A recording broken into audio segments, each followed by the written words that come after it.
memaparkan penjelasan tentang pembelajaran berdiferensiasi. Pembelajaran berdiferensiasi adalah suatu pendekatan dalam proses pembelajaran yang menyesuaikan metode, strategi, dan materi pembelajaran sesuai dengan kebutuhan, kemampuan, minat, dan gaya belajar peserta didik. Tujuan utamanya adalah untuk memastikan bahwa setiap peserta didik dapat belajar secara efektif. Meskipun mereka memiliki perbedaan dalam kecepatan belajar, gaya belajar, atau tingkat keahlian. Terdapat 4 teori yang melatar belakangi perlunya pembelajaran berdiferensiasi, yaitu teori sistem ekologi, teori multiple intelligence, teori zone of proximal development, dan yang terakhir, learning modalities. Mari kita bedah satu persatu. Pertama, teori sistem ekologi yang dikemukakan oleh seorang ahli bernama Uri Brondenbrenner menjelaskan perkembangan individu dalam interaksinya dengan lingkungan di luar dirinya yang terus-menerus mempengaruhi segala aspek perkembangan. Pada teori kedua, ialah multiple intelligence. Teori ini dicetuskan dan dikembangkan oleh Howard Gardner, seorang psikolog perkembangan dan profesor pendidikan. Gardner mendefinisikan intelijensi sebagai kemampuan untuk memecahkan persoalan dan menghasilkan produk dalam suatu setting yang bermacam-macam dan dalam situasi yang nyata.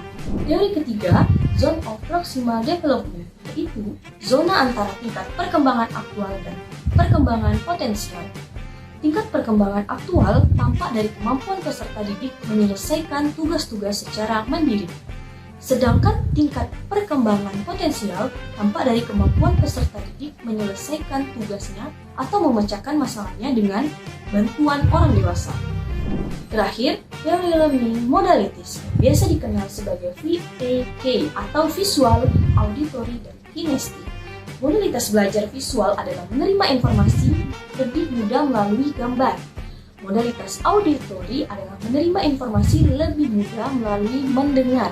Modalitas kinestetik ialah melakukan sesuatu dengan fisik atau paling tepat digambarkan sebagai belajar melakukan learning by doing, baik sebagai aktivitas langsung atau melalui pengalaman atau bergerak sambil berpikir dan belajar. Dalam konteks pembelajaran berdiferensiasi, keberagaman peserta didik menjadi penting karena merujuk pada perbedaan yang dimiliki peserta didik dalam karakteristik, latar belakang, kecerdasan, gaya belajar, dan kebutuhan pembelajaran. Contoh keberagaman peserta didik di dalam kelas yaitu ketika peserta didik berbicara yang berbeda dengan bahasa ibu yang ada di rumahnya. Kemampuan akademis, contohnya peserta didik yang dapat menunjukkan keahlian dalam matematika tetapi mungkin memerlukan dukungan tambahan dalam mata pelajaran bahasa. Selanjutnya yaitu keberagaman gaya belajar. Ada 3 jenis gaya belajar yang dimiliki oleh peserta didik. Yang pertama yaitu gaya belajar visual.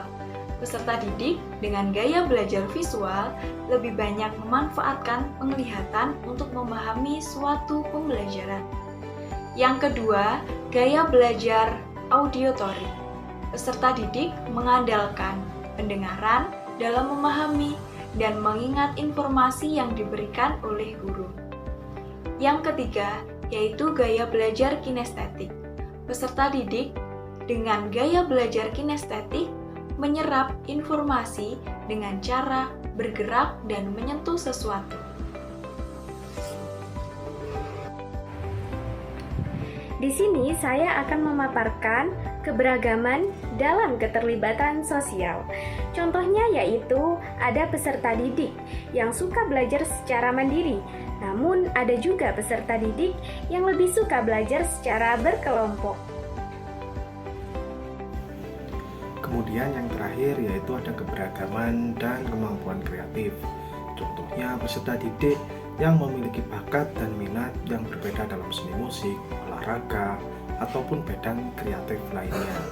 Penting bagi pendidik untuk memahami dan merespon keberagaman ini dengan merancang pengalaman pembelajaran yang menyesuaikan pendekatan dan memberikan dukungan yang sesuai agar setiap peserta didik mampu mencapai setiap bakat dan minatnya dengan maksimal.